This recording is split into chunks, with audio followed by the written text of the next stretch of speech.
I can't look on YouTube now.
Good evening.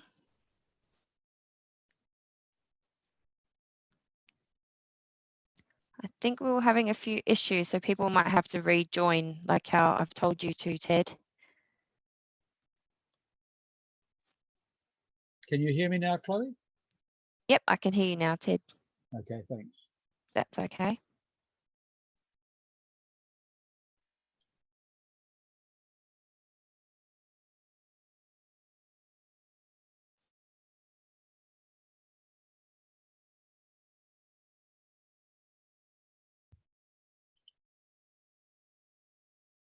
Hello, Sue.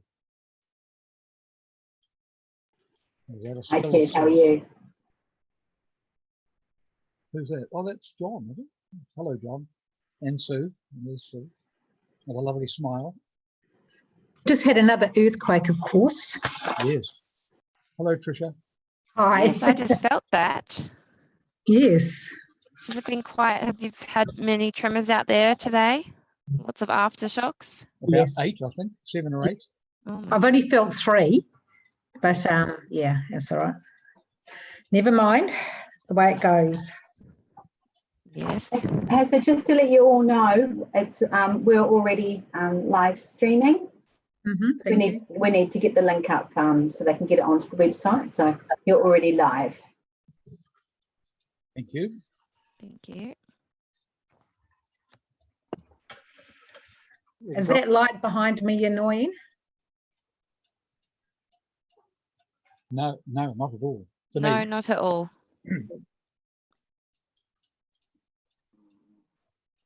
And mute yourself, John.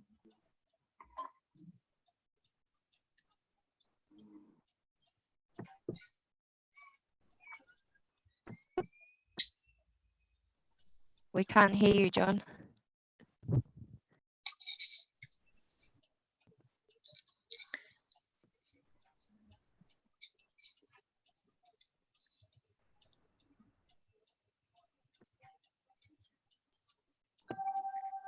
Oh.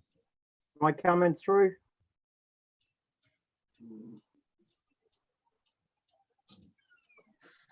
Yep, Thank you.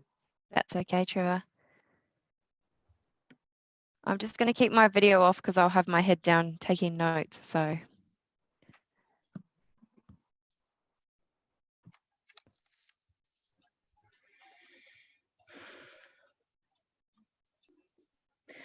where was this earthquake centered? It said northwest. Was it centered out to sea or was it centered on land? Out to sea, roughly out from Foxton Beach, perhaps a little northwest of that. Yeah. Hmm. Yeah. And then the second one, a few minutes afterwards, seemed to be up a little bit closer to Whanganui, which shook up all my Whanganui relatives. Oh, right. I didn't feel that one. It was about 4 minutes, I think, or 5 minutes after the first one. Oh, okay. I think I was still shaking too much myself to notice any other shaking. It wasn't good, was it? No. John, you've got to unmute you on the bottom right left-hand side.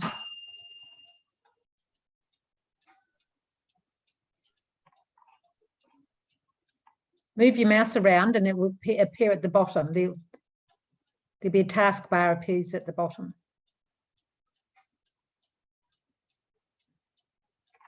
No, I think we've lost him. I might have just killed him.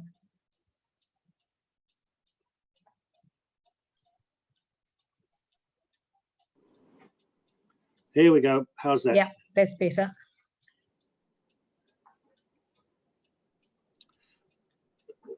That's because my mute button's at the top. Oh, sorry.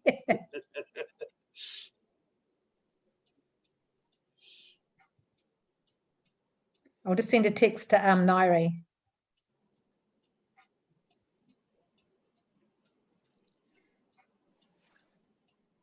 There was a lot of trouble getting on, wasn't there? Yeah, because it was just waiting. I didn't understand the 5:30 thing. I thought we had to be there at 5:30. Yep.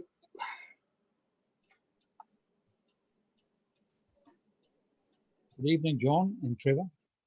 Hello, Ted. How are you? Very well, thank you, sir. Pleased to hear that. It was good to get a wake-up call this morning for everybody. Yes. Wouldn't describe it as good, but it was certainly a wake-up call. It was certainly a wake-up call, that's for sure.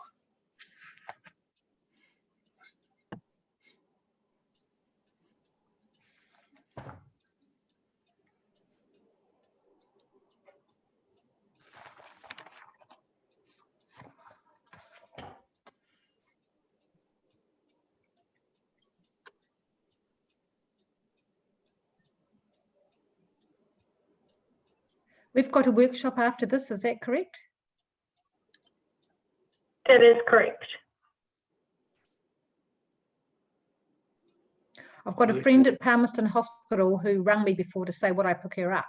I said I've got a meeting, but if she's actually had the heart attack she thinks she's had, they'll keep her in anyway. So I don't know what time she left.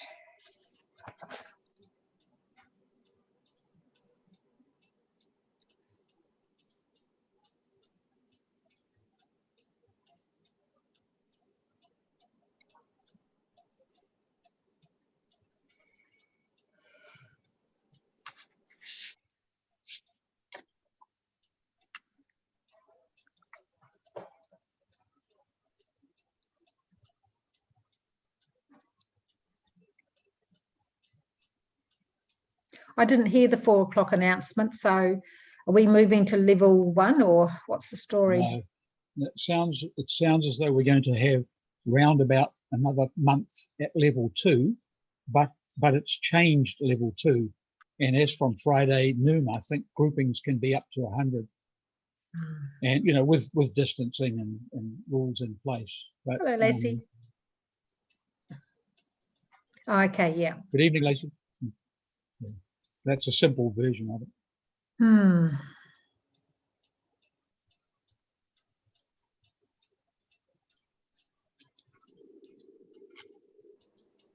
you think another month, Ted? I think that's the plan. I think that they'll be looking at their indicators between now and then about they want to move to level 1 with as few restrictions as possible. So they plan to use level 2 to keep easing. And so they've gone straight, as from Friday, they've gone straight to groupings of 100, which will mean that you can go to a restaurant without having to keep in a group of 10, while the restaurant can have up to 100. And the churches will be a bit more at ease. Yes, absolutely. Good.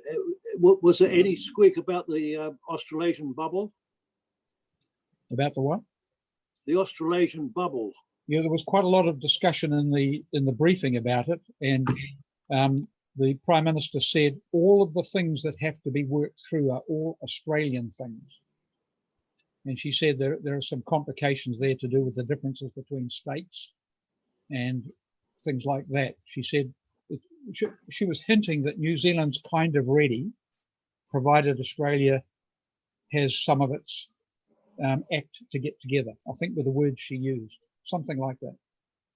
Yeah, well, there is a bit of interstate rivalry going on in Australia at the moment. They're not cooperating that well.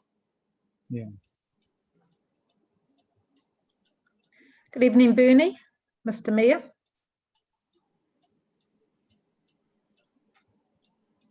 I'm used to chairing these meetings, and it's nice to be able to listen for a change. It's welcome to good evening all. I'm still at the office, as you can see as well. Yeah. Oh, has anyone heard from Mr. Roach?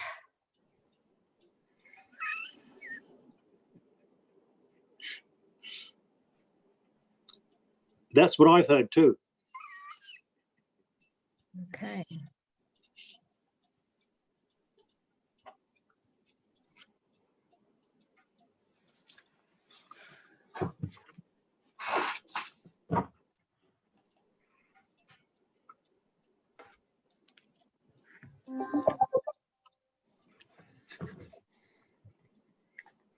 I'll touch base with Chloe offline and see how things are going with David.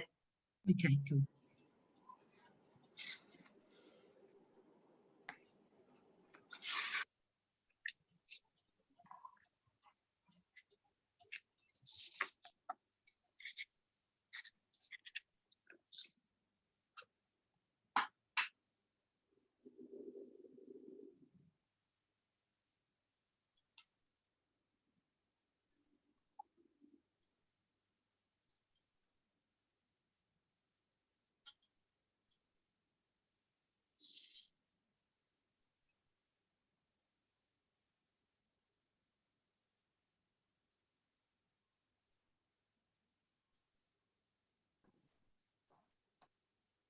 Oh, hello.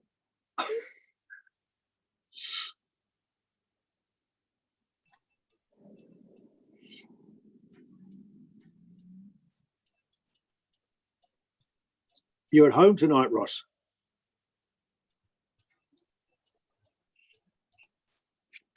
Yes, John, nice for a change. Right. No big whiteboard behind you looking busy. Always busy. No, just a picture. That's good. Oh, hi, Nari. You need to unmute yourself.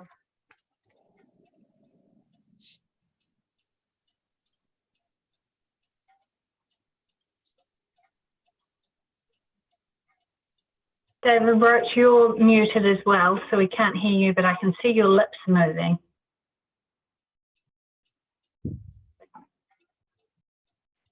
Me. Is that That's better? right. Oh, now we can hear you. Oh. There you go. Hello, David. Yeah, good evening all. Right, my apologies. This is getting a bigger challenge all the time. Right. Okay, where are we going? Right, good evening all. We just run the agenda according to the layout on the order paper. Is that right, Chloe or Sue? Lacey? Yes, that's right. Yes, that's right. And then once the meeting is closed, we'll then move into a workshop on youth engagement. However, that will still be live streamed as well. Oh, yeah. All right. Do we Okay. put our hand up if we want to talk, do we? Is that how what happens? Yep. Right. First thing, apologies. Well, I apologise for the lateness getting started. That's me. Any other apologies? No. Public participation. There'll be none of that. Great. Well, there's been no indication of anyone wants to speak. Righto, no late items. Declaration of interest. Anyone got any to declare? No. Right, confirmation of minutes. I haven't got the minutes from the meeting. Chloe.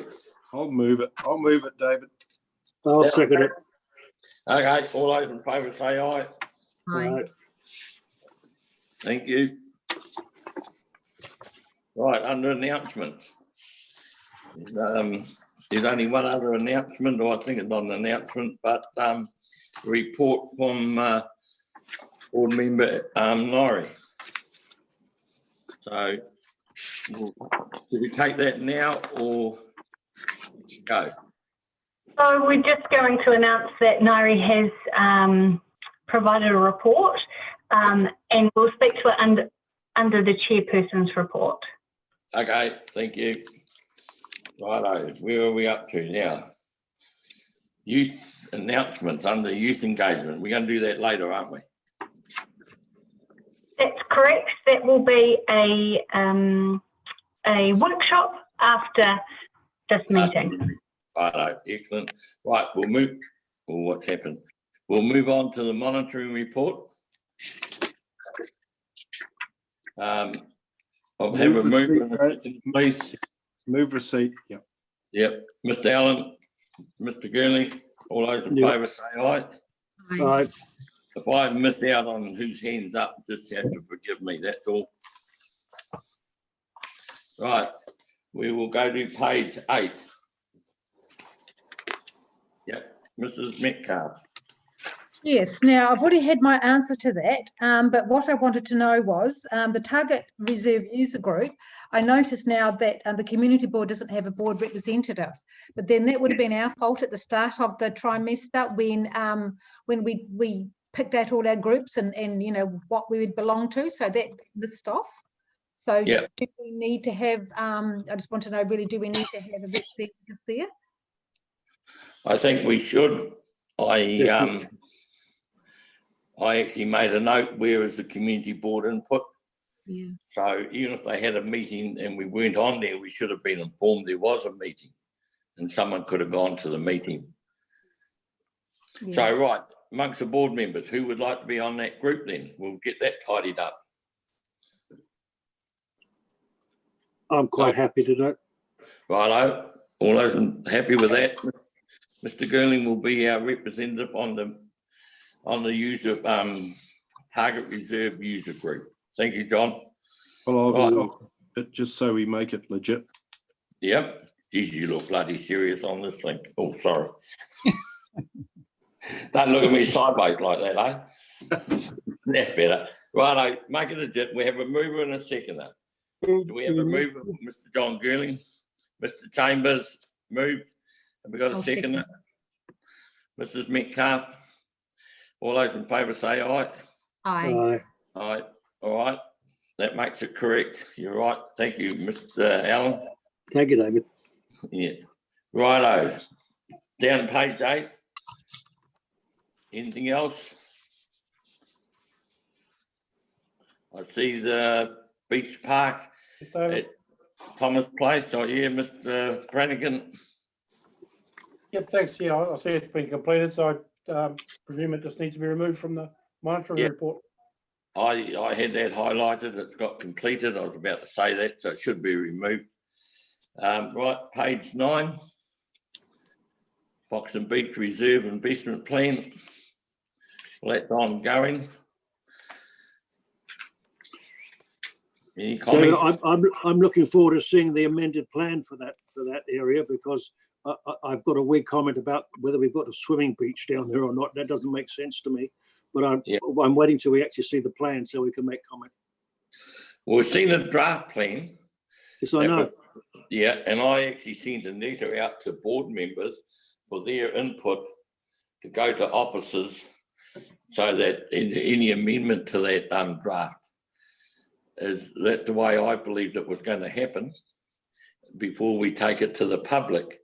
Otherwise, I was thinking it doesn't actually become the board plan until we have a sort of a say in it. All we're doing is supporting the draft plan.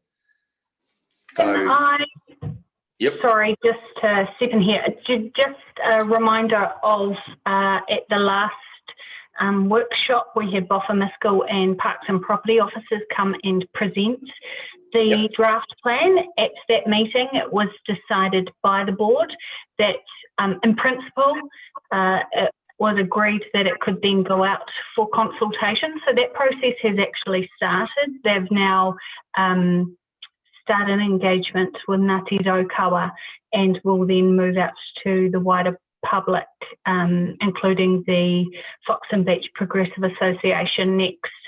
I believe sometime this week or sometime next week, very shortly, before the wider public as well. So it is out for consultation, and any feedback to that plan is welcome.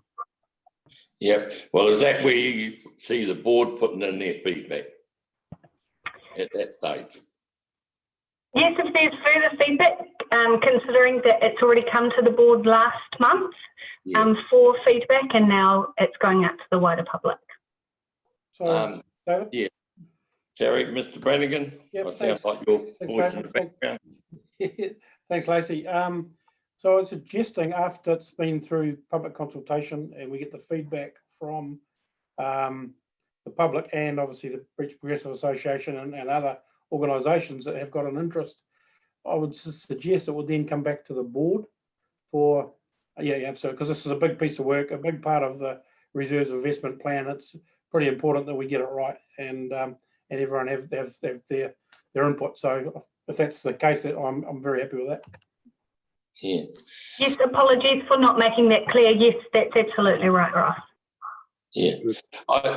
I just think, I know you're right, Lacey, when it was presented to the board, but we didn't really get a lot of input into that Zoom meeting. We could have had more. It was sort of, I just felt it was too short a time frame to handle such a big item. And that's why I actually wrote to the board members to forward any ideas that they see that they would like to go with it, or go to the consultant or to the Parks Department, add to, not to, or their ideas to be to take on board. So if we're going out to getting to go out to the public, otherwise we're really endorsing a plan or going to add to a plan at the end of the day, where I was hoping that we would have been in the plan at the start. Yeah, my view. I'm open to other board members. Mr. Brannigan has had a say. Yeah. Anyone else? Mrs. Metcalf's had her hand up all the time. That's okay. Well, yeah, right. okay. What I wrote in there is we seem to be running two projects concurrently rather than one at a time. That's the Holborn Wetland Reserve plus the weed control and replanting of the Sunset Walkway. So I was a wee bit confused about that. And I see that the weed control and tree planting is not from the freeholding fund. It's from existing parks and reserves, plus Ministry of Primary Funding, to do with the trees. So the timeline is running concurrently and starting in June. So my question was, is this still possible with the COVID? I mean, this is the COVID stop things. And is the tree planting one of the shovel-ready projects that they've been all talking about? All right. Lacey might be able to help me there. Yes, so those timeframes that are within that monitoring report were only put in last week. So they are up to date with what the Parks and Property team are working towards. In terms of the shovel-ready projects, this was one of the projects that was put forward for the and granted money for the 1 billion trees.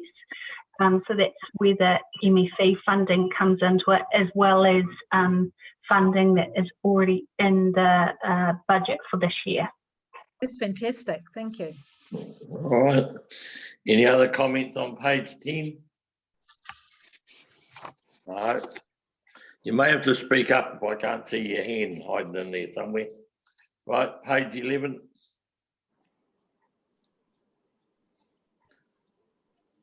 So both those items are all part of the one plan. Page 12. Sorry, Mr. Hurley. Did you have your...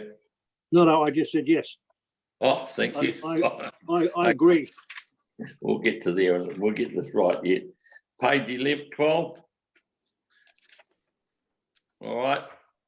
Mr. Roach. Yep. Yes. Right, just talking about page 11 and 12, standing orders and the freeholding account review. We've had our Zoom briefing discussing the freeholding accounts, and we've sent some of these points to HDC. So I was just wondering what the next steps are. Yep. I see that they've only just, with the COVID and everything, I think the staff have only just received our recommendations. Yeah, I talked to Mr. Clapperton today, and he was sent another one to him, a copy of your notes and update, and he was going to talk with Lacey and go through it. I said that it had been sent to Lacey. I presume that's where you sent it. Yeah, I sent it to everybody, I think. Yeah, Lacey included. Yeah. So I phoned in a meeting with Mr. Clapperton on it because I thought I'd keep up with it. But he's going to review it now, have a look at it, and come back to us. Okay. And he was going to talk to Lacey. I said it went to Lacey for her fine comments and her professional because there were input. quite a few legal queries that we had. Yes, we did. We had queries, and I went through those with Mr. Clapperton. So he is going to review it and then come back to us. Okay, thank you. Did I not see, David, an email somewhere that the next step is that David Clapperton will convene a meeting of yourself, Ted from the Progressives, and himself to then mesh it together? Is that not on? That's on. That's how it's going to go. Yes, you're correct. Okay. I just wanted to talk about it in a public forum so other people know as well. Yeah. Well, yeah. Let us. Yeah. No, that's all right. We all seen your typed up version of what we said, and that's what went to the officers. Yeah. Thank you. Yep. All right. So as soon as Mr. Clapperton and I have that meeting, Ted, we will come back to the board members. Thank you. Right. Righto. Go to page 13, Chairperson's report. I have a mover and a seconder, please. I'll move the receipt. Mr. Smith and Mr. Girling. Thank you. All those in favour say aye. Aye. Right. Lacey, you wish to go through this for us? Absolutely. So I'll take the report as read, but just want to highlight mostly Council's response to the COVID-19 situation and what has been happening in that arena. So just to give you a broad update, Council established an incident management team at the beginning of the response. I think even when we were still in alert level 2 in March. And during this period, we have been meeting daily to discuss Council's response to this, which has obviously been changing and ongoing over the last few weeks. So our main response has been in terms of the incident management team, has been from a welfare perspective and coordinating the welfare response and the calls that have been coming through to the 0800 landline, requests for support from the community, as well as supporting the extensive work that our community service providers have been providing for our service. I just want it noted that actually it has been those service providers who have been exceptional during this time in providing the care for our community, and we've been privileged to be able to support them during this. Oh, that's very good. Thank you. Yep, no thank problem. You. As you can see through the report, there are a number of steps that Council have taken, and I think one of the points that I wanted to highlight to you was the zero fees and charges, the zero increase to fees and charges for the 2020-2021 year. But our councillors may want to speak to any of the other items that are mentioned there as well. All right, thank you for that. Very good, excellent report. Right, councillors, any comments? No, happy to answer any questions. All right, thank you. So that 143,000 in the grants, that was the grants money that was there that's just been resurfaced into different things now, I presume. So it's not an extra 140,000. No, so that's earmarked for the upcoming financial year. But in view of COVID, the grants committee will be meeting tomorrow actually to review the criteria, and the focus will be very much around social well-being and community connection. So the feeling of the committee, which we'll have to report back to council, is that the criteria needs to be as sharp as possible to really make sure that we are responding in an appropriate way to the immediate needs following the COVID outbreak. So it's lost that broader brief, if you like, things like events, people competing in international events and so on. That's on hold until we move on that front. Okay. Yep, thank you. Any other questions of councillors? No, excellent, thank you. Well, we'll move on. Councillor Brannigan has something to say, I believe. I seem to miss him. He's got to make it. He can't seem to catch his hand. Righto. Have a look at your screen, mate. Now you're on. You're on there now. You didn't pop up before. Okay, thanks, David. And this is just addressed really to Lacey, but in response to the council handling of the response from a civil defence point of view, and I've relayed my appreciation to the CE, to Mayor Wandin, and through Lacey, I think earlier, Lisa Slade. The council, and it's just really to touch on from a civil defence point of view, and I've worked at the other end, in the regional level, the Horowhenua team have done a marvellous job in supporting the community. It was challenging because it was ever, like Lacey said, it was ever changing, and it was moving very fast from a government point of view. And of course, as things come down the line, the delivery of the social response is done at the local level by the local district councils. And I'm just pretty proud of the team at the Horowhenua Council that did a really good job in looking after the community. It was measured. It was a good response. It wasn't, what I'd say, not probably over the top's not the right word, but there can be a temptation to go further than should be under that civil defence structure. And again, once again, the team did a marvellous job. So really just wanted to pass it on, Lacey, and commend the team for a job well done. All right, thank you, Ross. All right.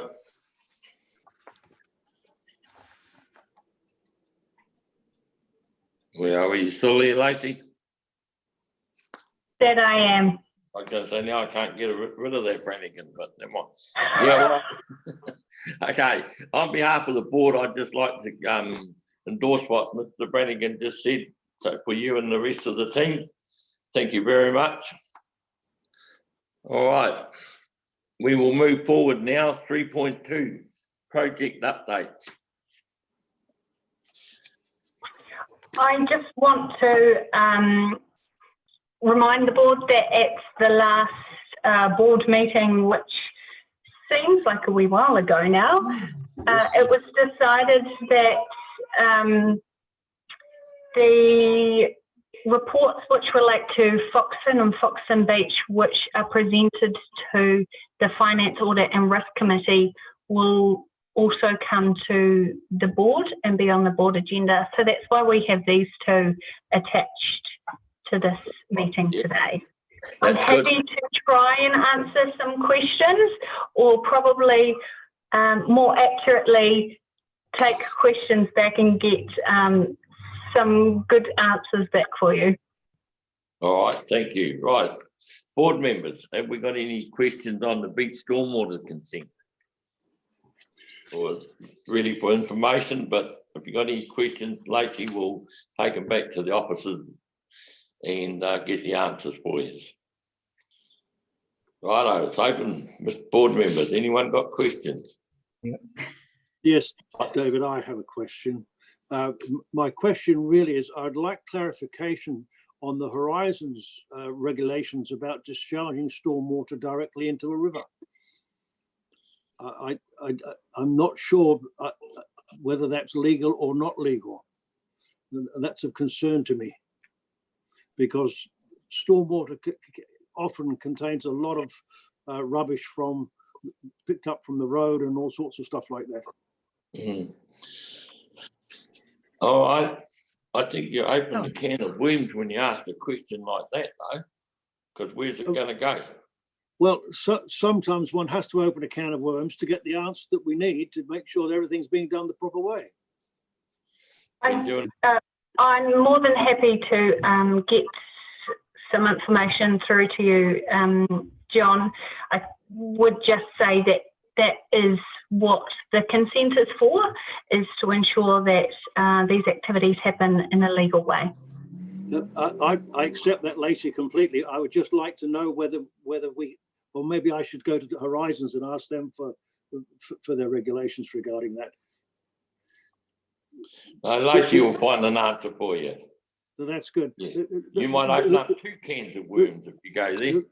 But the reason I say that, David, is that here in Foxton and Foxton Beach, everything we get from the Manawatu River is everyone else's rubbish, right the way up beyond the whole length of the Manawatu River, and we can't complain if we don't comply to what's happening, because we don't want their bad stuff put in the river, so we shouldn't put any of our bad stuff in the river. That's all. Oh yeah, right. Yeah, I'm not being complicated. I'm just being quite basic, simple. I think that's been part of council philosophy over the wastewater and all our sewer discharges. And that's why council adopted some years ago that we were going to get everything to land-based for that simple reason. That's exactly why I like to see the glass clearly. That's all. Yep, fair enough. All right. Any other questions from board members to do with the stormwater consent? Yes, Mr. Roach. Mrs. Metcalf. Yeah, okay. I've got a couple of questions. Maybe they might be asked one at a time. So is this stormwater consent a renewal or entirely a new one? Well, I would say it'd be a new one, but Lacey might be able to help me, but I thought it's a new one. Okay. I have received your list of questions there and have reached out to the contractors who are undertaking this consent process for us, and we'll get you the answer, and happy to circulate it amongst the board members. So just for, in case any public are watching, just to sort of say what I asked, that I wanted to know if it was a new or existing one. And then I said, I realized that this network is in existence now, so I'm not sure if it's consented or not. And the query was, I see that there's a monitoring program in the quality of stormwater already, and we've got elevated concentrations of zinc, phosphorus, and E. coli from Linklater Ave. So that was confusing to me, because I just wondered, is this a natural occurrence, or is that something that humans have put in there for some reason? And then I wanted to know that if we can't go below the resource conditions, are there penalties? I mean, they're not going to stop us putting water into the river, because they can't, I imagine. Well, what's to happen? Do we get fined, or what's the story? I just didn't know, you know, what happens if we can't comply. All right. Yeah. Okay, Lacey, I'm sorry, they're all your questions. No, yeah, David, just around process here. And congratulations to Tricia, because she's put those questions through in advance of the meeting. But these are quite serious, big questions, and it's simply unfair to give Lacey a list of things to take away from the meeting when those questions could have been put in writing beforehand. Now, I do happen to know that around the monitoring issue, because I know that Sam Ferguson, who's the regional councillor for our area, did answer that question about monitoring. The freshwater science team from Horizons do monitor the main part of the river. It's available on the LAWA website. So there are answers to those questions. The one around the contamination of stormwater going into the loop, that was asked. I asked that of the last FARS committee meeting, and the answer was given that absolutely that is a top priority for HDC to unearth where the origin of the zinc and so on, where it is coming from. So that is a job that HDC is absolutely committed to and must commit to in order to meet the consent. But I just remind the board we'll do business a lot better if we do flag those questions in advance, because that way officers have the chance to provide useful answers at the meeting. With respect, Mr. Allen, I did flag these earlier, and I did send the questions in on Friday. And that's fine. Thank you for that, Trish. It's a general, it's not aimed at individuals, but and I do acknowledge that you consistently do ask questions in advance, but it's in everyone's interest that we all do the same. Yeah. Okay. Yep. Thank you. All right. Thank you.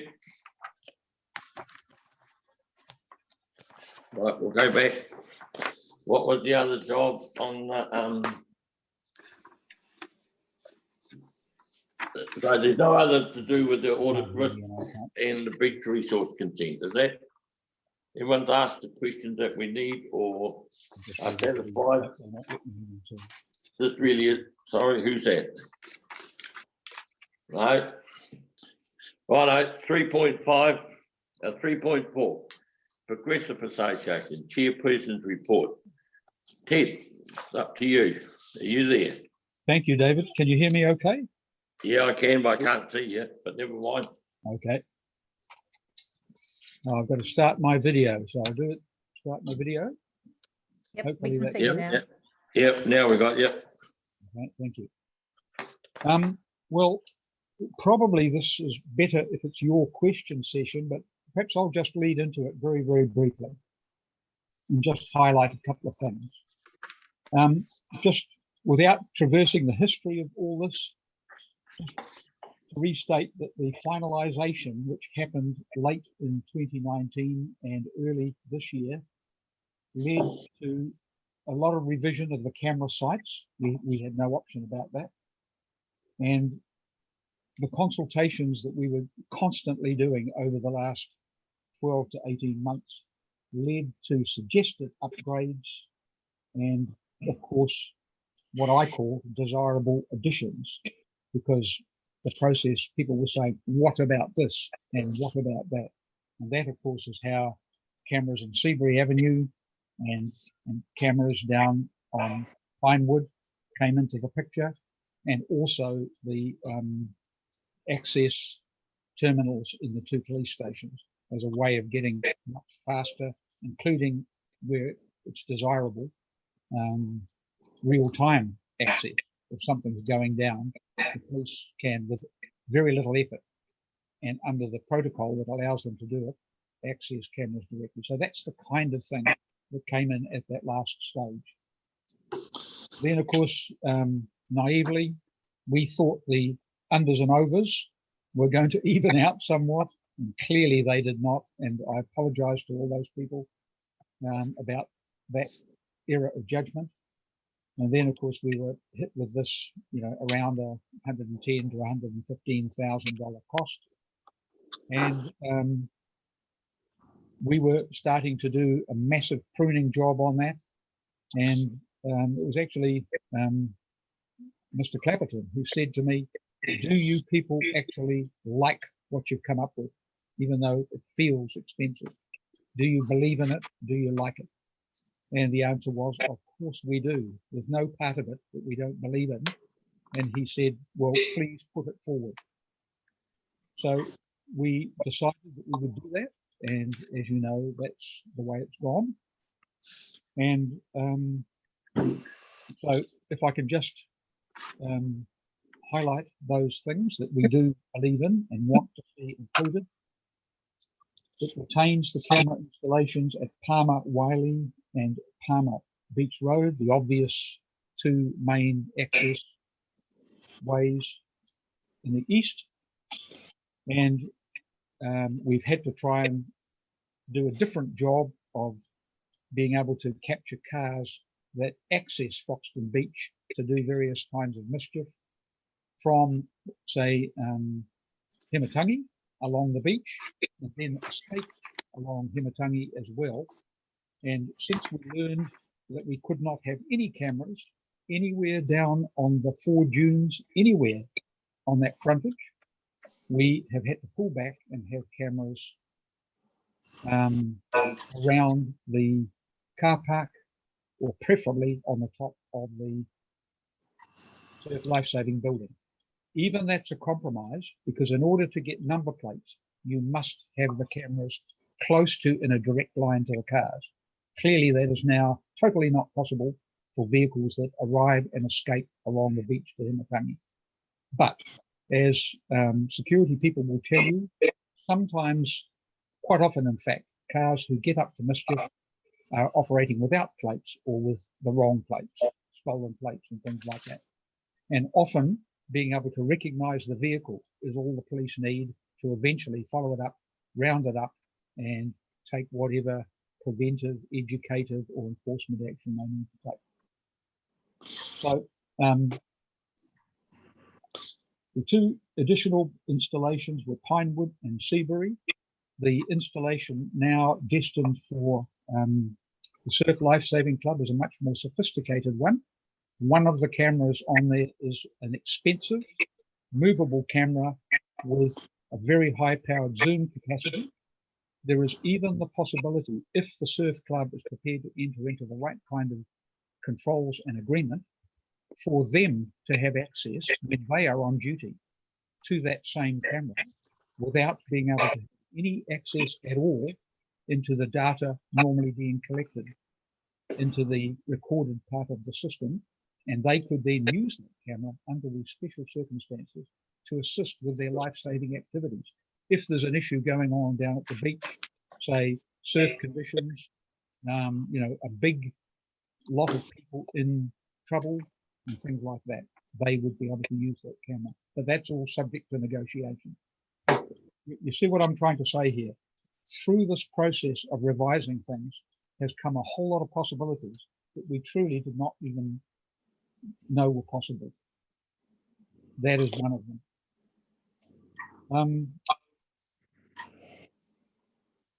I think I've said enough about the additions. I'll just quickly go through the things that I suspect the board would most like to talk about. One is the question of community support for CCTV. My computer is just playing, my secondary computer is just playing up here a little bit. I'll just say to you that about 18 months ago, a survey was done by the inaugural community patrol. I think through Facebook, around about 20 people responded. 100% of those 20 people supported the idea of CCTV. I guess on the same basis most of us do, that it's a kind of a no-brainer, and it's one of those modern things that if you want to have a reasonably complete community safety system, along with good policing and community patrols and an aware population that knows the right way to report mischief and wrongdoing and danger and nuisance. So that was that. Then we did a survey following the last year's annual plan, went out to round about 100 people, got 47 replies. One of them was actually against CCTV. All the others were for CCTV. Since then, that again, 47 said yes, was it? Well, 47 people responded to the survey. Oh, yep, okay, yep. 46 yes. said go for it, and one said do not do it. Yep, thank you. And then there've been since then there've been two articles about CCTV in the newspapers, local newspapers. One of those also contacted the businesses in Foxton Beach, all of whom said go. I followed the comments in response to those news articles. Not one person queried it or said no to it. And all the comments, and there were, you know, kind of about a dozen or something like that, were all positively for it. Then we had our AGM in July last year, 45 people present, unanimous approval for proceeding. And there was a meeting that I think both David and Tricia attended in early February, about the 2nd of February this year.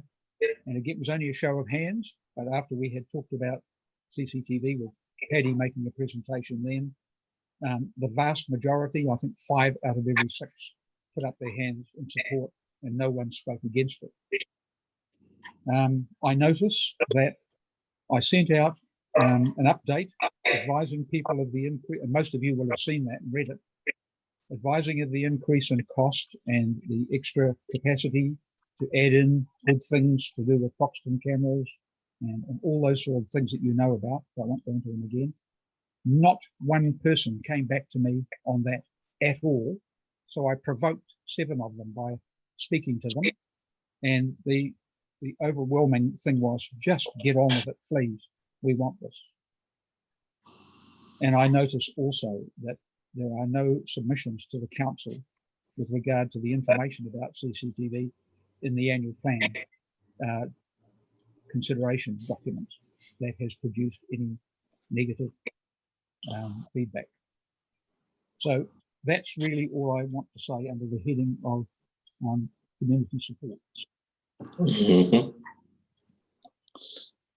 All right, Chairman, do I need to go on and say anything about 100%? And do I need to go on and say anything about? No, I don't think so. Ted, the main thing, I think one of the main questions was, there are two questions. One, you've expressed clearly the community support. You've covered that. There was the other question was on cost. Yep. And you've explained that, why. So that covered it.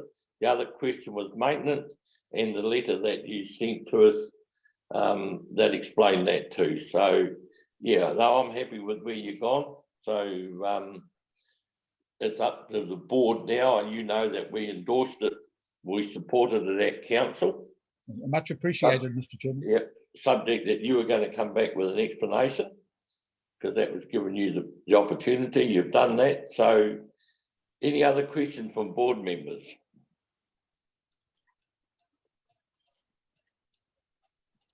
Right. So, John. Yeah, I can't see any hands from here. Yep. Andrew, why's that? Well, Yeah, I can now. I got Trevor on. I've got a question. 115,000, is that the maximum outlay? Do you think it's going to go any higher? Ted? No, absolutely not, Mr. Chairman. I appreciated you saying that. We actually modified it from between the time that we came up with that. The supplier has come down $5,000 in his pricing, and that resulted from a number of things that, you know, going through it in detail, asking him to look at another of his suppliers, and we had to be very careful about that because, you know, with him having done all the work that he's done, he uses suppliers who we know are very, very reliable, and of course wants to use the most reliable brands. But with the help of the IT manager at council, we were able to come up with another provider of those same parts, and he was able to negotiate with them. That brought his prices down a few $100s, which we have benefited from. And there was another query that brought it down a little bit further. So his pricing is now about $5,000 in round figures, lower than it was when we first got his revised quote. I do not believe there is anywhere else to go on this, and I'm absolutely confident that if we were forced to retender the whole thing, including Daniel himself, who would have to retender in order for it to be a fair process, they would feel obliged under the very fluid conditions there are around exchange and issues with China, trade issues with China around the world. We're very likely that's likely to result in higher prices from every supplier. So I think we have squeezed Daniel as far as we should attempt to squeeze him, and that we should rely on the fact that he is a very skilled, very cooperative, wonderful man for solving problems, and has this fantastic system using Turk's Tower. And I think we're really lucky to have him potentially supplying the system. All right, thank you. Any other? David, I've got a question. Yep, Laurie. Yeah, I'm a bit confused about the amount we're doing, because what you're saying is $115,000 now. Originally, it went up to 110, and we passed that we would pay, you know, we passed the 100% up to 110, and now you're saying 115 again? Actually, the other way around, Mari. Okay. You had the figure, and quite rightly, of 115, and even though I mentioned to you that we were now asking for 110, that Mr. Chairman presented the 115 to the council, And some would say, well, you know, have the extra safety valve and 115. We are only asking for 110. But if the council says they want to be completely safe and they want to say up to 115, that's great. And of course, it would only ever be what needs to be spent. But the actual contract price that we would enter into with the supplier is only 105. But we are already talking 2,000 to 3,000 for the necessary signage that we have to have under the Privacy Act. So and there may be a few other, you know, issues like, say, there's necessary to be extra waterproofing on any of the installations that is not currently costed for. So we do need to have that little bit of comfort. We are expecting that to be within the 5K. But, you know, if the council was to say, let's be safe, can go up to 115 if you need to, at this stage, I'd be completely positive that we would get it within 110. So, right. Yep, thank you. Right. Anyone else got their hand up? Yes. Yeah, okay. Thank you, Ted, for your certainly your, you know, articulation what you want. I'm a few things. We've had a lot of words, but we haven't seen any pieces of paper to say this is what the quotes are. To keep the process clean and transparent, I think the community board, like any other grant, like we've had to for any other things, we need to have your written quotes from these people.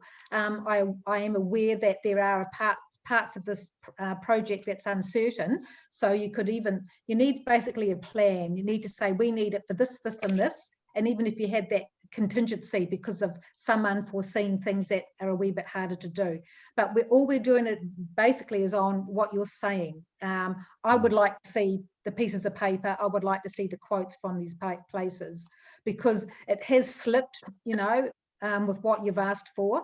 So we need to know this is what we're asking for, and this is what the community board, I'm not sure what we've agreed on, whether we've agreed on 115 or 110. It's all confusing. So, you know, we need to know what we're agreeing to rather than just leaving it up there. So, and I feel that the Progressive Association has been a little bit light on their trying to get funds. Through my work with what I do, I've been talking to other organisations and they've been saying, oh, they didn't ask us for money, we would have donated. So, but that's just something to say. We've already agreed to do it for 100%. I'm not saying we're going to change our minds, but I just want to say that you were fairly light on asking the community for funds. So that's about all I want to, and what's the life of these cameras? That's, well, you know. It appears to be about 10 years for most of the technical stuff. Yep. It seems to be about 10 years, and that's one of the advantages of going for the good quality option. That's a very long time. All right, yep. Thank you. Can I just make a comment, Mr. Chairman, about the contract? I guess I was assuming that you would be happy that the technical papers, the quotation has been put repeatedly in front of Stephen Maggi, who is the council's technical advisor to us in this, and he is the person who has looked at every version of this quote all the way through and has, you know, taken it to his contacts. And I guess I was running away with the idea that that's the kind of thing that a board would normally do, would expect the officers of the council to be able to assess and advise on that. Now, I appreciate that we're a community group, not another part of the council doing that. But so I had not imagined that we would be passing those papers to you. But if you do think that you need to have them, then I'm going to ask you to respect that they are completely confidential. Well, we could do it in committee if you'd wanted to. I was going to say that it might not be public, for public knowledge.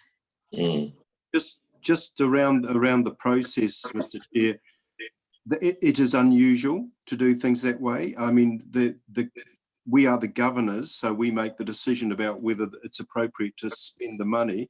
But as I understand it, the officers would be it would be at officer level that the accountability comes through the contract system, but that's dealt with at officer level.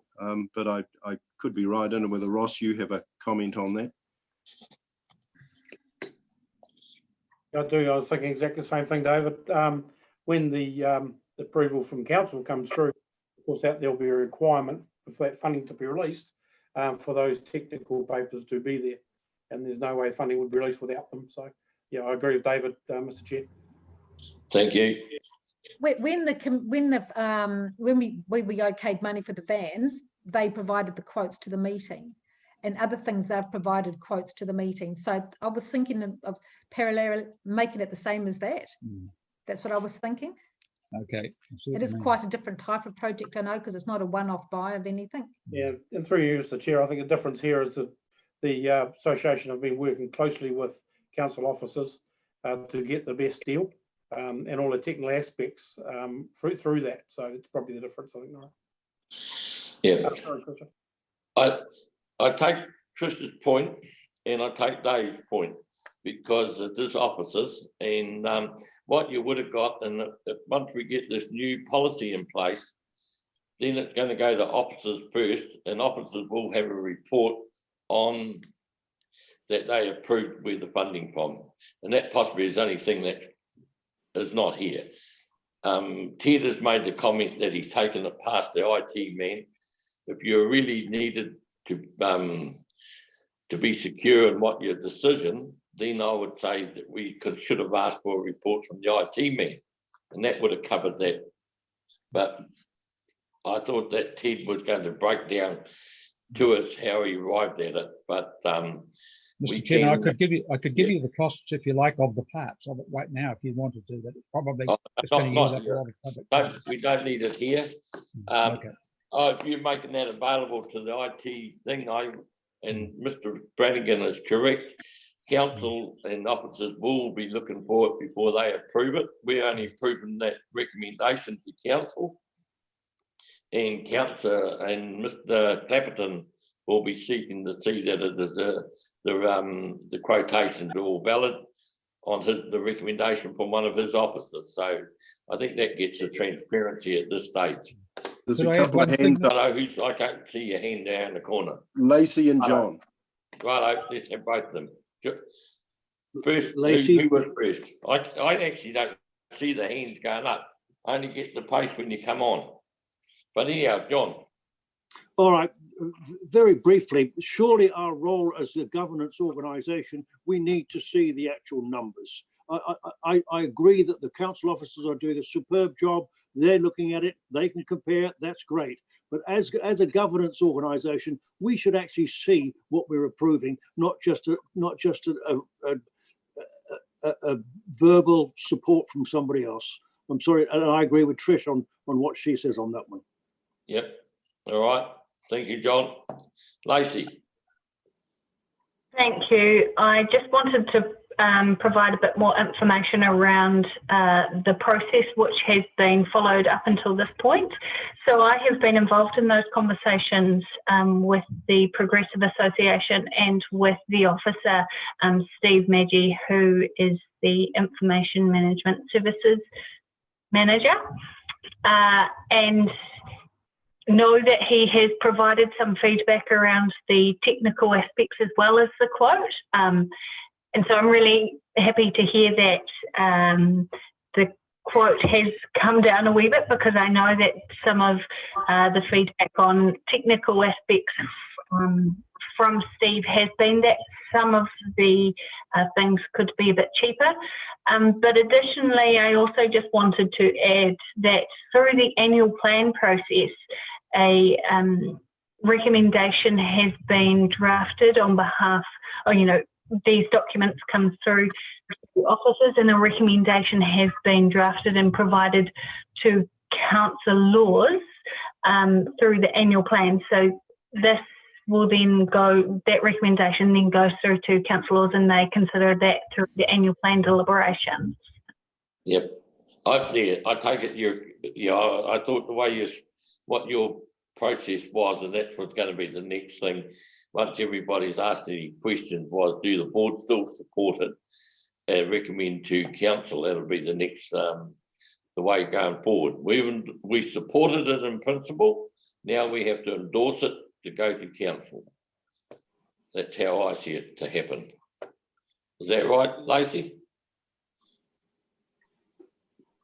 Yes, absolutely. So the recommendation that has already been drafted has been based on the annual plan submission hearings, but should something different eventuate through this meeting, obviously that will be taken into account. Righto, thank you. Right, board members, you got any more questions? If not, we have a mover and a seconder. Trevor's got a question. Who? Trevor. Trevor, sorry, I don't see anybody. I haven't got the 6 little pictures on the corner, so I don't really put the hands up. You need to have it in not in speaker view. You need to have it in, what's that other view called? Gallery view.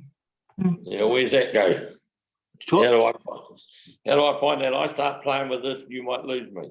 So we'll work our way around like this. Top left, David. Top left. There should be a picture of a little face with a square around it. Top left. I got up. Top right.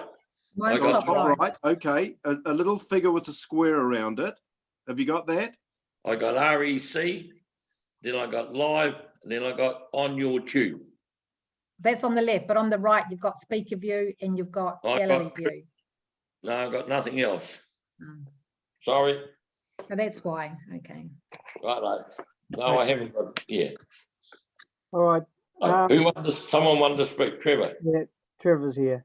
I'm just a little bit concerned because it feels to me that the community board has been pushed to the side. That's my own personal opinion. Everything else seems to be following protocol, but we've been approached for the funds, but we're asking for proof, and yet they're still going around us. So I don't fully understand it. Right. Who wants to answer that, Lacey or Ted? Oh, Mr. Chairman, just an answer from me. I do not in any way believe that we are going around the Foxton Community Board. One of the problems with this was the delay caused by having to change some of the specifications. The second problem is the fact that your previous community board meeting didn't happen. We were going to bring wherever we were at that point to that meeting. The annual plan things came upon us before you were having a meeting, but there was the opportunity to bring it to you at a workshop, which we weren't sure what standing that would have, because that's not a formal, recognised public meeting. But anyway, you were kind enough to hear it out, and you were kind enough to do that. Now, I just please don't interpret my remarks as saying I don't want to show this stuff to the community board members. I am completely 100% happy for you to see it. I just need to ask you to be careful with it and keep it to yourselves. And because at this stage, it is not an accepted contract. We have made it clear that we can't accept any contract until the council in the end agrees to funding. So if the board members, if you board members would like to have it, then absolutely you can have it. There is nothing in there that you should not see. It's about a 3-page document with rows of figures and bits of technical stuff that most of us would not understand in detail. And that's why we needed to have some technical expertise, which Stephen Maggi was able to provide, which was, yes, this all adds up to something that makes sense. Because we had no capacity and no money to ask anybody to provide us with technical expertise to do that ourselves. So, and the other thing I just wanted to say to you is that the letter that you were kind enough to consider at your workshop, all the wording of that was approved by Stephen Maggi before you received it. All right, thank you. David, I'd like to have something to say. Can you hear me? Yep. Yeah, we cool. So the CCTV coverage, and we've gone through all of that, and we've agreed for the funding. What I'd like to ask about is the hooning and speeding in your report, where you say Foxton Beach residents feel insecure and unsafe. So I just wanted to comment on that, because I haven't met anybody at the beach that feel unsafe or insecure, and it just concerns me a little bit that you'd you'd say that. Mr. Chair, Ted. Okay, yeah, Ross. Yeah, thanks. I think listen, I might touch on two things, and we're go back to the CCTV. We're going around in circles, and I just remind board members that we've had a community group of volunteers put an extraordinary amount of time into a project for the safety of our community. Now, we talked about this at a workshop just recently, and there was the initial cost that we looked at, and then there was another forum, and it was a workshop where we looked at the new cost, and we debated that in the workshop. Sorry, we discussed it in the workshop, and we agreed to support it in principle. All that's happening tonight is, and from that we understood that the association were making the annual plan submission, which they have done, which will be supported by documentation. So all we're doing tonight is, as we'd agreed, that it would be brought to the next community board meeting to formally endorse our support for the project. But once again, we seem to be going around and around in circles on stuff we've already agreed to. So, yes. So I'll touch on, that's the first thing I'll touch on. The second thing I'll touch on is Norrie's, community board member Elwood's, Newland, summation about the hooning around the streets. Now, I'm not sure about that because I'm currently dealing with, and have done for the last few months, about some major problems around Queen Street and Andrew Street. Where council officers are currently looking at that to put in some measures. They put road counters in, which showed in fact, extraordinarily high speeds, particularly along Andrew Street, and very unsafe practices. So council officers are currently looking at ways to mitigate that. So there is an issue around our streets. I believe it's my view is it's more of a policing issue than anything else, but it's good that we talk about it, and it's great that a community organisation brings it to our attention. So, and I'll just thank Ted and his team for doing that. Yep. All right, thank you. Well, can I respond, David? Can I respond to Nairi a little bit? Just a couple of things. One is a lot of people who live around Pratt Avenue they don't call it Pratt Avenue anymore. They call it Gang Street.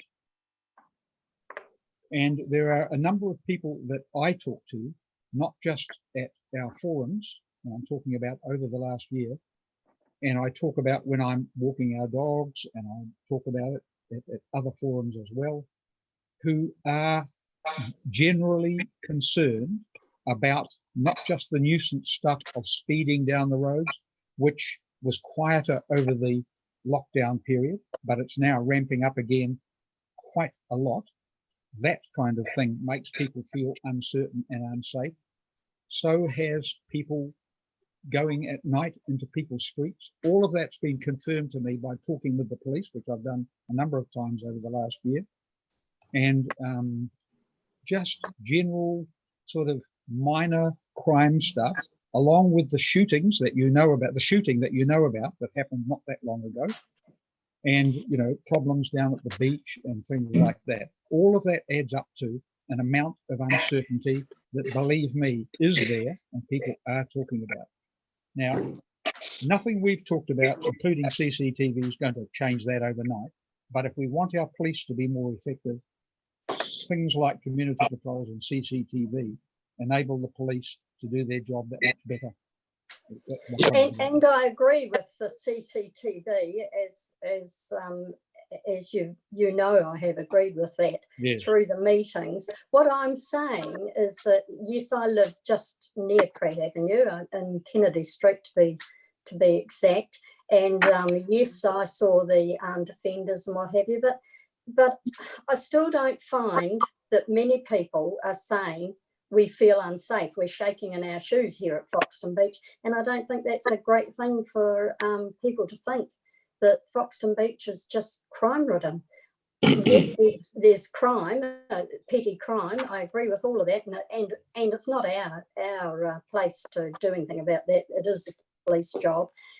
We can help, as you say, but I just didn't think that everybody feels absolutely unsafe and insecure, because anybody I've spoken to don't like the speeding occasionally, don't like the things that happen, that houses being burgled, and certainly don't like to see armed offenders squad here.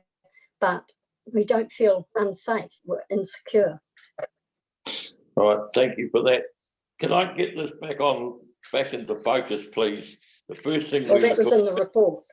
Yeah, no. The CTT coverage, the recommendation from the community board, I need to go to council. Do the community board still support 100% as we did thing? I need a motion from the board members to recommend to council that they endorse our submission, for a better way of putting it. Would that sound right, Lacey? Up to what amount? Up to the 115. Yep. And Right. is there any way we can add in there just half a sentence to say, upon, we do endorse it, yes, but we would like to receive in confidence that 3-page quote? Not worded very flash there. I don't think that needs to be in the wording, just know that you will receive it. All right. Thank you. Right, do I have a mover? Yeah, I'll second it, but I understood that we'd agreed on that last time. We agreed to support it subject to actually seeing the figures. That's fine. Yeah. And I still say that completely. 100% support subject to seeing the figures. That's fine. Yeah. You're correct, Mr. Girling. And the submission was, we supported 100% in principle, subject to the presentation by Mr. Ted Milton on why there was an extra cost involved. And that was what we agreed to last time. I'll stand corrected if I got it wrong, but that's what I thought we did. So at this stage, we're going to endorse it. And Lacey just commented, Mr. Milton said that he would provide them if you want it, but it's strictly confidential. Yep. All right. Yep. So we've got a mover and a second. I got a seconder, but who moved it? I'll move that. Oh, Right. Well, Trevor, he had his hand up first. Right. Trevor moved it, seconded by John Girling. All those in favour say aye. Aye. Aye. Righto. Have you got that, Lacey? Just for the record, can we identify whether anyone was against it? It's important to just know that. Yeah, I know. I changed my mind. I will go along with the board. So there's nobody against it. I take it Unanimous. Yeah, unanimous. Yep. Did our councillors have a vote? I didn't see them vote, that's all. No abstentions? No. No. No, no one. Sorry, yeah, Trish. Yeah, no, sorry, no one Trish. did it, I said so yes, it's but I didn't raise my hand. Okay. Yeah. Yes. All right. All those. Okay. We got that motion through. Now we can move forward. Please. Hooning and speeding. Mrs. Nairi has made the comment about, yes, we don't doubt that there is a bit of speeding, hooning. I think her struck to the comments were that she thought it gave the place a bad name more than anything. I agree with Mr. Brannigan. I've heard about the speeding on Andrew Street, and where officers and the police are looking at how they can reduce the speed limit there. And we will look forward to a report from our roading team, I think would be the place to get it from, and what's coming out of the between them and the police. So any other comments on the hooning and speeding, please? Yes, can I make a small suggestion? Yep. I think on these roads where you've got the hoon speeding, speed bumps are a wonderfully effective way of stopping it, because if you go too fast over a speed bump, you ruin your suspension, and the hoons can't afford to keep replacing their suspension. Yep, I totally agree with you.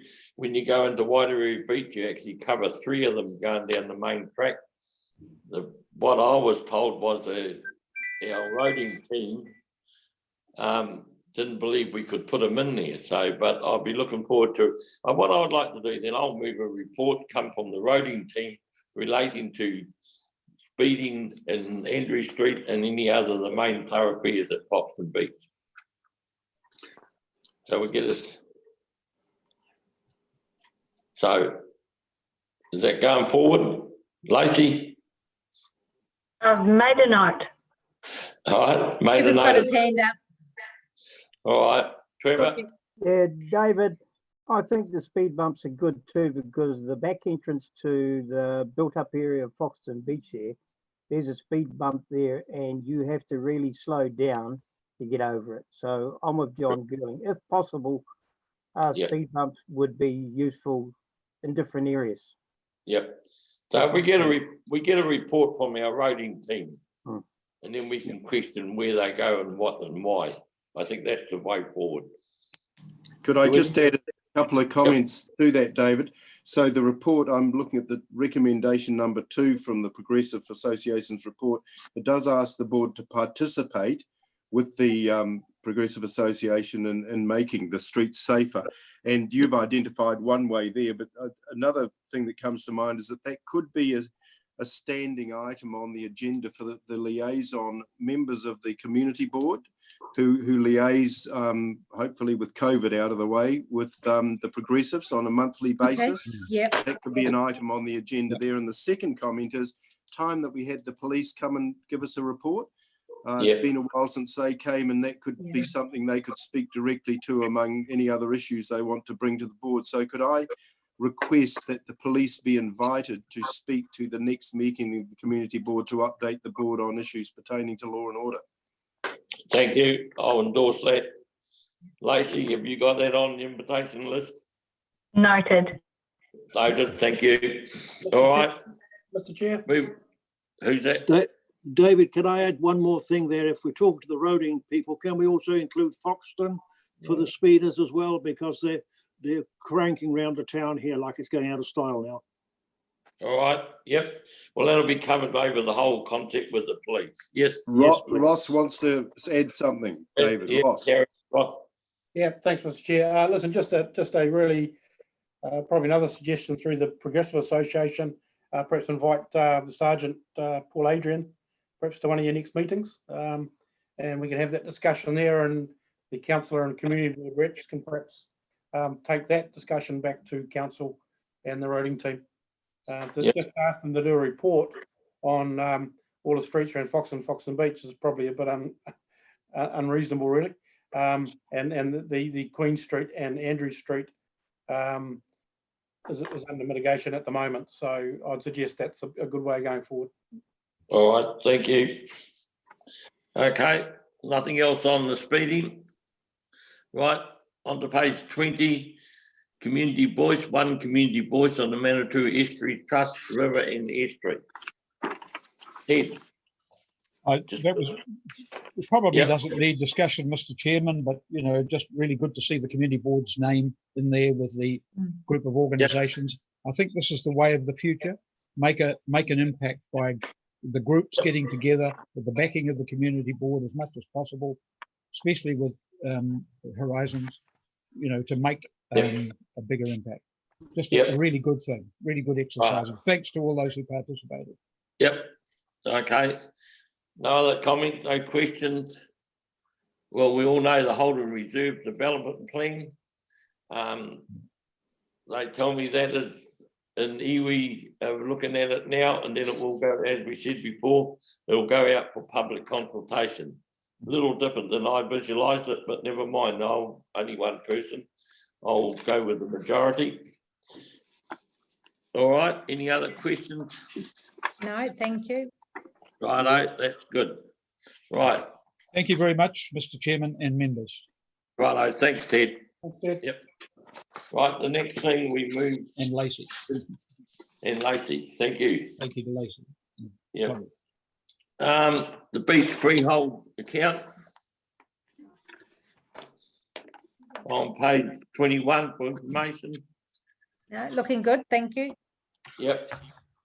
I had one question. I wrote to Lacey and asked the question, how much money is left in the reserve project fund?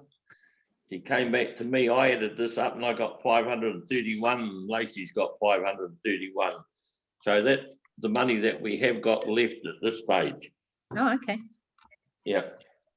I did wonder, is the 83,000 spent, and that's something I picked up after, I should have asked Lacey as well, is that done the costing to get the draft plan up to date? But then I'll just get that question answered and I'll send it out to the board members. So is there any questions on the beach freehold fund? No. No. Like Mr. Allen said, I think board members, I would, advise to really write to Lacey and ask her any questions. I know Chris does, she gets right into it. So, and that way she does have answers for the meetings, which is good. Right, board members, well, that's the end of the agenda on that. Can I just, apologies, Mr. Chair, I just want to remind you that board member Mary Newland had a report that she wanted to speak to. My apologies, I overslept, went past that too. And thank you, Nairi, for that update, that report. I've got to find it. Have we all got it? No. Yes. I emailed it out to board members today. Yes. Oh. Yep. It came this afternoon, Nairi, didn't it? Late afternoon. Yes, Yep. yes. Yes, it did. I read it. Oh, sorry, I didn't pick it up. I thought I'd sent it back out too when I got it, but never mind, or maybe I hadn't. All right, but it's very good, Nairi. Thank you. An update from Tourism Development meeting. Oh, here we go. Sorry. Yep. Do you want to speak? I think it's pretty clear, but if anybody has any questions, just yell out. Yep. No, very clear. Thank you for your effort and the meetings and reporting. That's ideal. That's what we want to do. I had it somewhere. That's a good report, Nairi. Congratulations. Thank you. Crystal clear. Well done. Yep. Well, there you are. Endorsed in all directions. Thank you, Nairi. Right. Do we move, Lacey? One question. Can I ask Lacey a question? Where is she? Lacey. She's on mute there. Oh. Yes. No, she's still not there. So there we go. Now it can work. Oh, righto. One question for you. Do you want that tabled and moved and seconded to be received as part of the agenda? No, that is quite all right. I got clarification from our minutes guru, Karen Corporal, on the correct procedure, and she just said if we bring it up in the announcements and then discuss it as part of the chairman's report, that is the correct procedure. Okay, thank you. I just wanted to make sure I get it correct. Yep. All right. Okay, well, thank you, board members, for that part of the meeting. We will now go into the next phase, which is going to be youth engagement. Is that correct? Are we still on track for that? Or yes, we are. Can I just ask perhaps to officially close the meeting and remind members that our next scheduled official meeting is for the 27th of July with a workshop next month, and then we'll move into the workshop. Yep.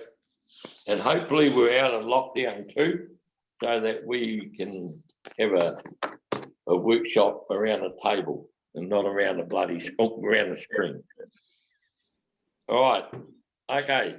Thank you all. Right. Number 6, youth engagement. I don't know whether...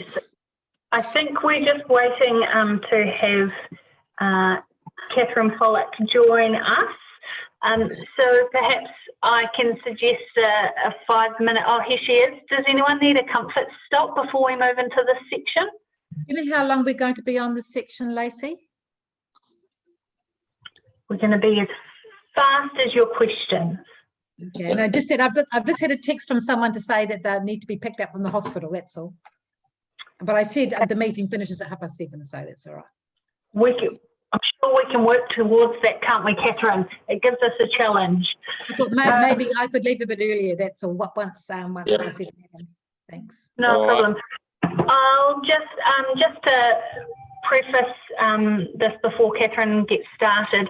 Just want to remind you that youth engagement was one of the priorities that came up through our discussion in our February workshop, I believe it was.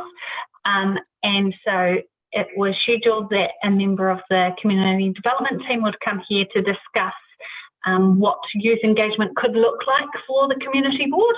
And so we are lucky enough to have the community development manager, Catherine Pollock, join us to provide us with some information.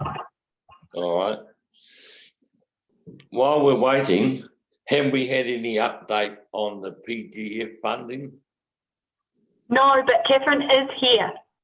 Yeah, we're not waiting, David. She's here. Righto.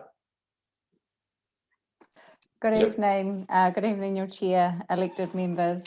Thanks for having me tonight. So I'm here to, it's all right, John, I haven't forgotten you either. Oh, good. Putting that out there. Otherwise I'll get in trouble if I don't mention that. So youth engagement. So I just wanted to give you an overview of what our youth engagement, our current youth council, youth empowerment project model looks like. So we, like many other councils across the country, have a youth council. However, 2 years ago, Michelle Rogerson, our youth advisor at the time, someone's opening some late night snacks.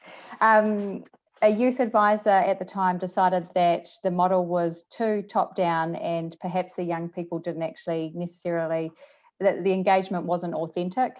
So although the engagement was there, they were asking youth questions, it was probably quite token. So Michelle opted to change the model quite a bit and work with a bottom-up approach, which is actually listening to the real voices of the young people. So the Youth Empowerment Project model was born, and what that looks like is that there's a, it's kind of like a, it's like a, in the centre is the Youth Council, essentially, where there are assigned roles, and so there within there they have an elected chairperson. They've got a social, like a marketing, social media person, and based on each of their portfolios, they've got a person responsible for each of those areas. They're responsible for their own Facebook page with the support of council officers, obviously, just to make sure that the content is appropriate, but they then can reach out to their wider youth. So within, they've got the small collective group there, and then they've got about between 70 to 150 young people who are actively engaged in their first circle. So those are those wider friends. So if everyone touches sort of 10 to 12 people, that's where that number comes from the smaller group. And then obviously they have a wider Facebook page, which has, I think it's about 2,000 followers on there. And that's the Youth Empowerment Project. And so they deliver a lot of messages through there.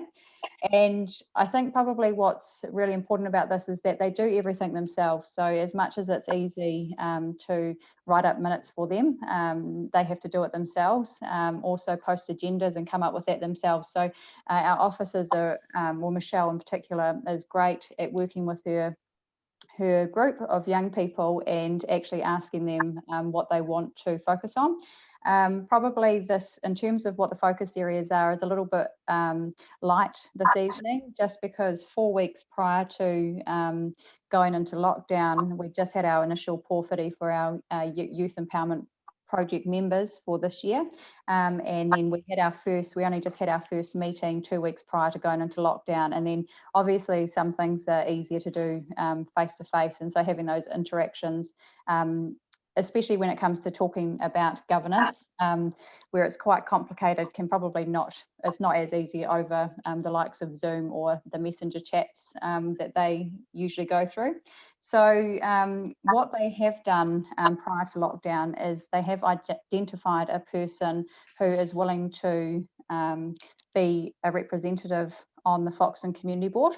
And although we do have a Youth Empowerment Project member that currently goes to Manawatu College from Foxton, it's not actually that person, it's someone based in Levin, and so they're quite keen to come and learn about governance, and equally they could hold the hand of the person from Foxton as well, but they have indicated that we just felt it was a little bit too much for them so that we wouldn't want to throw them right into the mix without holding their hand. So we believe to be involved in the process, a governance process, and be on a board, you know, sitting on a board for meetings and things like that, and to get proper engagement, we need them to understand what the process is as well. So they know that if they do have any young people, like some ideas for young people, or some feedback around projects and things like that, it's coming through in an authentic way. And for instance, if they did need to bring a report to the Foxton Community Board for something that they might want to get approved,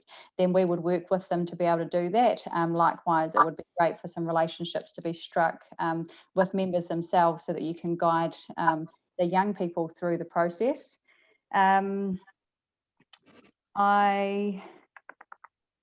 Yeah, so that's pretty much it. And in terms of, I suppose, in terms of the model that we are working with, the young people these days have a lot of strong social media presence. So a lot of our engagement does go through social media. And so I think if we were to use that young person to be the driver of some of those messages, it would probably be, as long as the Foxton Community Board was comfortable, a lot of that messaging or a lot of that engagement would probably go through social media. So if you're wanting young people's engagement, working with the comms team and yourselves around appropriate questions and things like that, I think that would be great. But obviously they would come to the table with a voice. And just one final update on what our young people have been up to. They successfully ran a digital youth week. So it was actually really awesome. So they run it themselves. We had 2 amazing staff members that represent the youth space who were ambassadors. We had Michelle Rogerson, who was fantastic in supporting that as well. And we had our aquatic staff.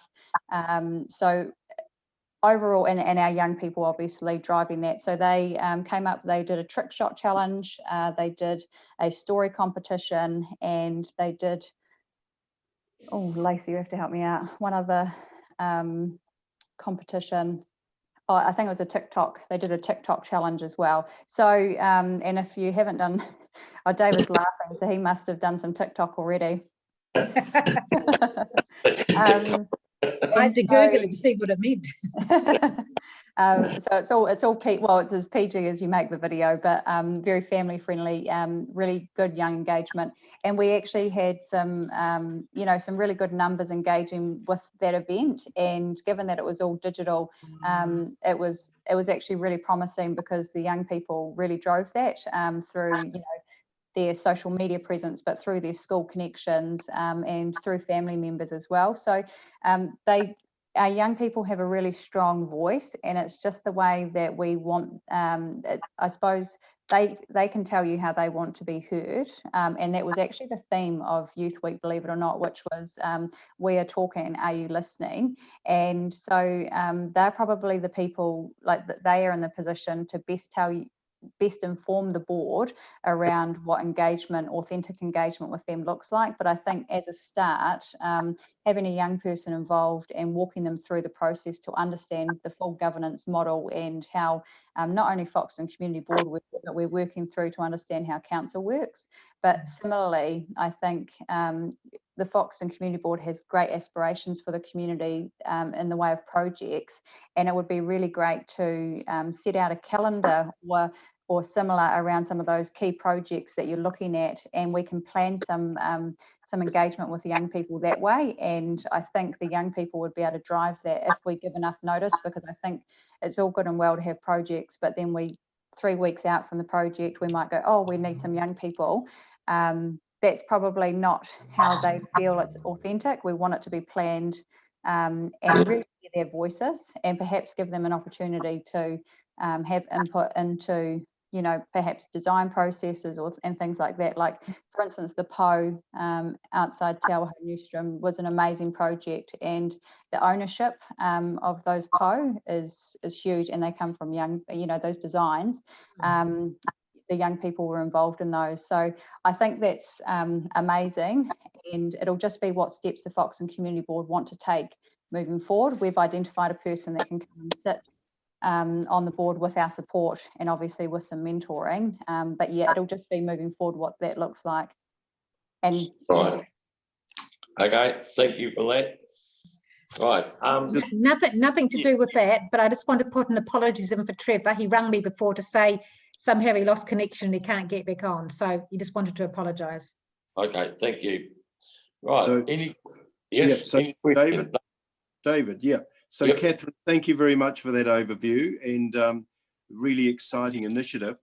I just need to put into the mix that there was a to-do for the community board following the election, and it was an idea that was sparked, I think, by Trevor, which we embraced, which was around connecting with Manawatu College's leadership team. And David Roach, I'm looking in the eye here, you were going to meet with Bruce McIntyre, the principal. The idea being that it was a model based around not one person alone having to front in this very foreign culture and environment of formal meetings and so on, but rather connecting with the leadership team as a whole at the college, identifying shared concerns and shared issues from the youth and from where the board is looking to the future, identifying those and then ensuring that the youth had an input through the leadership team. It might be 2 people, it might be 1, it might be a group or whatever, flexible to look after those young people. So I guess it's that same sort of thing, but it was about connecting with the local, and I'm not beating, I'm a disclaimer here, I work at Manawatu College, but it's not, you know, I've no conflict of interest in that at all. But it just seemed to be an idea which could grow organically and certainly make much more sense than the previous model we had, where we had one person from the college who really had no idea about how the whole thing worked, and they sat slightly blinkered and bewildered at board meetings. So I just put that into the mix, and it hasn't happened, but I still think it's an idea that has some merit.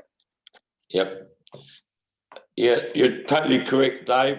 I had spoke to Mr. Bruce regarding that prior to the lockdown, and we were talking, that was one of Anzac meetings, and I said that I wanted to follow it up with yourself and Mr. Allen, and where we went from there. And that's with the lockdown and things that, yes, everything's changed a wee bit or got put on the back burner. But you're right, we did have a youth, and that was the board endorsed having a youth person at the board. But it was, like you said, it just didn't function properly, or didn't function well enough, and we were following our little group at the start of after the elections. And you're correct, Mr. Chambers did bring up how we could go a little different, and that's what we were working through. So how we can bring that together with what the lady's been selling us or trying to leading us into, we just need to have a look how we can go forward on that. Yeah, I think it's a conversation, Dave, with Catherine and you, David, maybe just to explore that. But I mean, the vision is great, Catherine. Don't get me wrong. It's just about, you know, which is the best way of delivering it. That was all. Yeah. Yeah. All right. Any other questions? Who's on the phone? You're not allowed to have a cell phone going while you're in our meetings. Any other questions from board members? Not at this stage. No. Doesn't look to be any questions, David. So, yeah, carry on. No, sorry, I was just letting you know that there doesn't look to be any questions. Oh, right. Can we go back to the other lady? I forgot. Catherine. We sure can. No. Thank you, David, and thank you, David, for your suggestions. That was certainly something, and we can follow up on that, because I think it's really important that the representation is from Foxton. Equally, it would be great to take other people along on the journey to ensure that the governance model is fully understood, so there's a wider voice. So, David, I'll follow up, David Roach, I'll follow up with you, and we can discuss this, and we can certainly facilitate the conversation or support the conversation with Manawatu College and move forward with what that looks like. It would be equally as exciting if we could get a couple of members and actually also recruit a couple more as well, in terms of having some more governance expertise. But I think I think in general, the wider lens to youth is not, like you said, David Allen, that it's not just around those people that are sitting at the table. It's actually around bringing a collective voice for young people. So I think for projects moving forward for the Foxton Community Board, although those young people at the table might share some views, it would be great in the forward planning for those projects to consider a wider youth voice and have that in some of the engagement. So we can support that in terms of specific youth engagement. And like I said, there might be probably social media drives because that's how they engage, but there's probably other ways as well. But we'll start with a conversation with you first, David. And I just want to thank you all for having me this evening. Right, well, thank you. Yeah, I look forward to that. You will catch up, and I'll arrange a meeting with the principal at the college and involve Mr. Allen, and we meet together, the four of us, or something, and see how we can make it work. Yep, because I was actually always quite supportive of a youth person on the board, and after I went to the conference and down south anyhow. But yeah, the youth was quite outspoken there about it. And I thought, well, we're going to do something better. And that's where it sort of leaned from. But as I said, it didn't quite gel well enough. I suppose the isolation of being sitting there. We had a young lady that was very good. I think the best speech she made was her final speech. So that was the bubble. But yeah, no, look forward. You send me an email, and we'll arrange to see what we can work some time together. Yep, thank you. All right, thanks very much. Yeah. Right. Okay, board, where are we? Lacey, that's it. That's it. All right, thank you, and Chloe for the meeting. Thank you very much. All your support and help, and yeah, thank you, board members. I don't know if there's any public out there, but if there is, thank you. Right. I think there's going to be. I think there would have been a reporter watching, because the reporter kept on ringing me, asking me about the CCTV cameras. So I suggested that she watch the meeting. Oh yeah. All right. Yep. Yeah. And did you feel the earthquakes? Oh yes. Yes. Yes. Thank you.